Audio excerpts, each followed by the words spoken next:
भारत ने चली ऐसी चाल, समझ ना पाया चीन, गिरा मुंह के बल। भारत धीरे धीरे खत्म कर रहा है चीन के साथ व्यापार। चीन को ये बहुत खलने वाला है। इतिहास में पहली बार भारत 400 बिलियन डॉलर पार। इस महा बढ़ोतरी को देखती रह गई दुनिया। चीन को एक साथ 10 देशों ने लगाई जबरदस्त पटखनी। हिला दी चीन की दुनिया। कहीं का नहीं रहा चीन। जानिए बार बार पैसिफिक ओशन में इस हिस्से में क्यों घुसने की कोशिश कर रहा है चीन।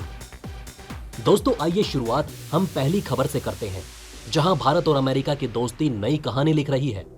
अमेरिका अब चीन के मुकाबले भारत को तरजीह दे रहा है। खासकर आर्थिक मोर्चे पर दोनों देश एक दूसरे का मजबूत भागीदार बन रहे हैं। पिछले वित्त वर्ष में अमेरिका का चीन से ज्यादा भारत के साथ व्यापार हुआ है। इस तरह से यह सबूत है कि भारत और अमेरिका के बीच रिश्ते और प्रगाढ़ हुए हैं। दरअसल दोस्तों, अमेरिका बीते वित्त वर्ष 2021-22 में भारत का दूसरा सबसे बड़ा व्यापारिक भागीदार बन गया है। इससे दोनों देशों के बीच मजबूत होते रिश्तों का पता चलता है। यही नहीं, भारत के साथ व्यापार के मामले में अमेरिका ने चीन को भी पीछे छोड़ दिया है।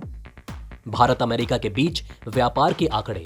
दोस्तों, मिनिस्ट्री ऑफ कॉमर्स के आंकड़ों के मुताबिक 2021-22 में अमेरिका और भारत का द्विपक्षीय व्यापार बढ़कर 119.42 अरब डॉलर पर पहुंच गया, जो कि 2020-21 में 80.51 अरब डॉलर का था।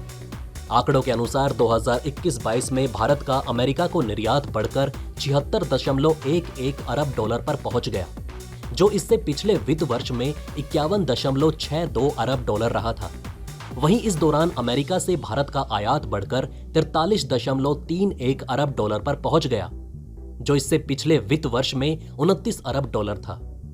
आंकड़ों के मुताबिक वित्त वर्ष 2021-22 में भारत चीन के बीच द्विपक्षीय व्यापार 115.42 अरब डॉलर का रहा, जो कि 2020-21 में 86.4 अरब डॉलर का था।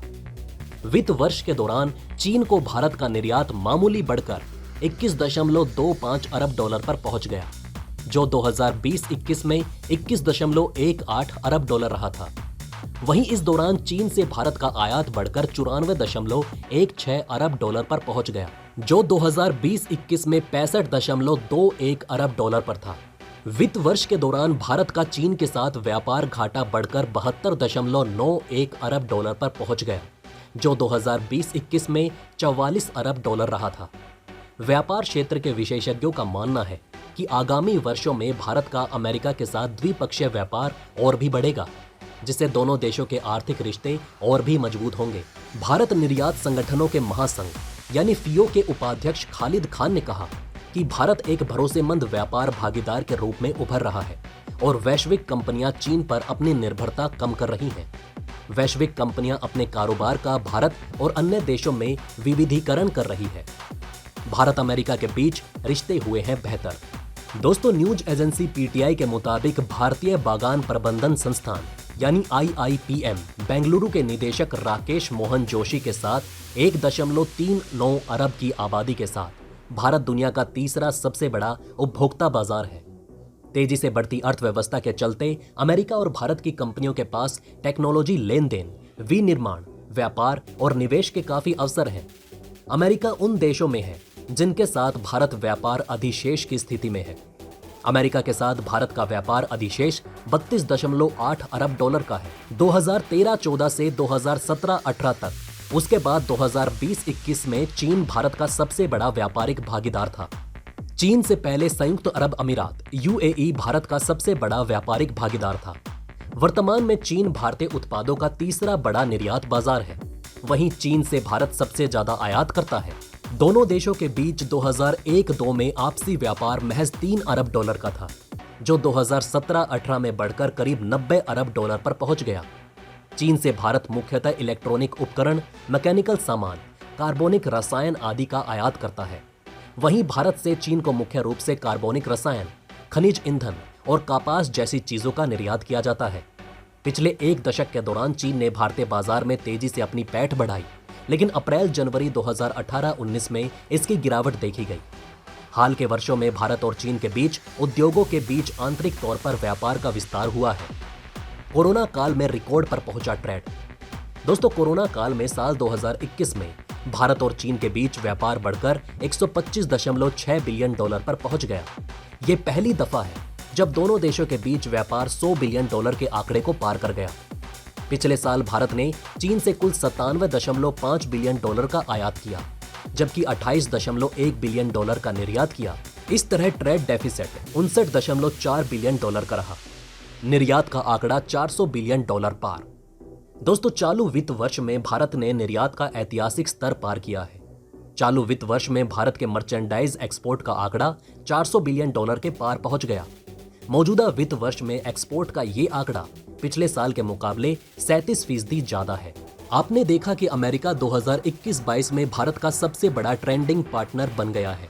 पहले चीन सबसे बड़ा ट्रेंडिंग पार्टनर था। ये दोनों देशों के बीच मजबूत आर्थिक रिश्तों को दर्शाता है। ट्रेड एक्सपर्ट्स का मानना है कि आने वाले वर्षों में अमेरिका के साथ बाइलेटरल ट्रेड बढ़ाने का सिलसिला जारी रहेगा, क्योंकि भारत और अमेरिका अपने आर्थिक संबंधों को मजबूत करने में लगे हैं। आइए दोस्तों, अब दूसरी खबर पर चलते हैं, जहां छोटे देशों को फंसाने की चीन की चाल हुई विफल। 10 प्रशांत राष्ट्रों के साथ नए समझौते करने में रहा विफल।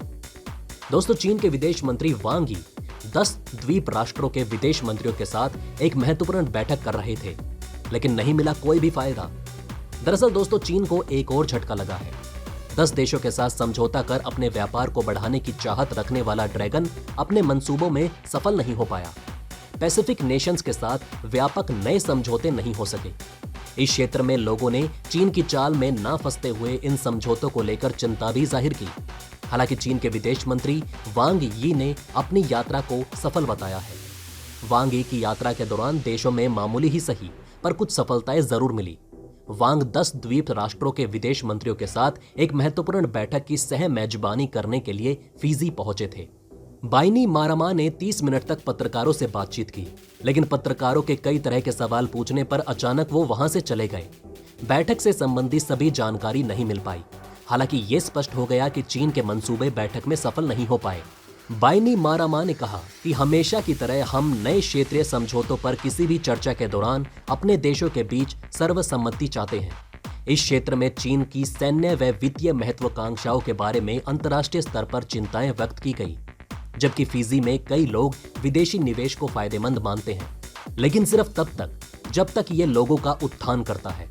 वांग ने संवाददाता सम्मेलन में कुछ क्षेत्रों की सूचीबद्ध किया जिस पर देशों ने सहमति व्यक्त की और कहा कि वो अन्य क्षेत्रों पर काम जारी रखेंगे।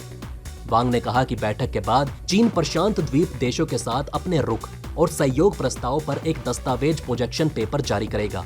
किसी मुद्दे पर एक तर्कपूर्ण राय प्रस्तुत करने के लिए जारी दस्तावेजों को प्रोजेक्शन पेपर कहते हैं। गौरतलब है कि चीन ने सोलोमन आइलैंड और 9 अन्य द्वीपीय राष्ट्रों के समक्ष सुरक्षा प्रस्ताव रखे थे। मसौदा प्रस्ताव से कहा गया था कि चीन प्रशांत पुलिस अधिकारियों की प्रशिक्षित करने के साथ ही परंपरागत और गैर परंपरागत सुरक्षा को लेकर उन्हें संगठित करना और कानून प्रवर्तन सहयोग को बढ़ाना चाहता है। वो संयुक्त रूप से मत्स्य उद्योग के लिए समुद्री योजना विकसित करना और प्रशांत राष्ट्रों के साथ मुक्त कारोबार की संभावना भी तलाशना चाहता है। तो दोस्तों, अब आप हमें कमेंट सेक्शन में बताइए कि क्या ये बातें आपको पहले से पता थी। अगर नहीं तो इनमें से कौन सी बात आपको सबसे ज्यादा इंटरेस्टिंग लगी, और कमेंट बॉक्स में जय हिंद लिखना ना भूलिएगा। तो दोस्तों, हमारे इस वीडियो में हमने आपको बहुत सी बातें बताने की कोशिश की। अगर आपको हमारी ये कोशिश अच्छी लगी हो तो प्लीज लाइक करें इस वीडियो को, और इसी तरह की और जानकारी पाने के लिए सब्सक्राइब करें हमारे चैनल को। जितना हो सके इस वीडियो को शेयर करना ना भूलें। धन्यवाद। हम फिर मिलेंगे एक और इंटरेस्टिंग टॉपिक के साथ।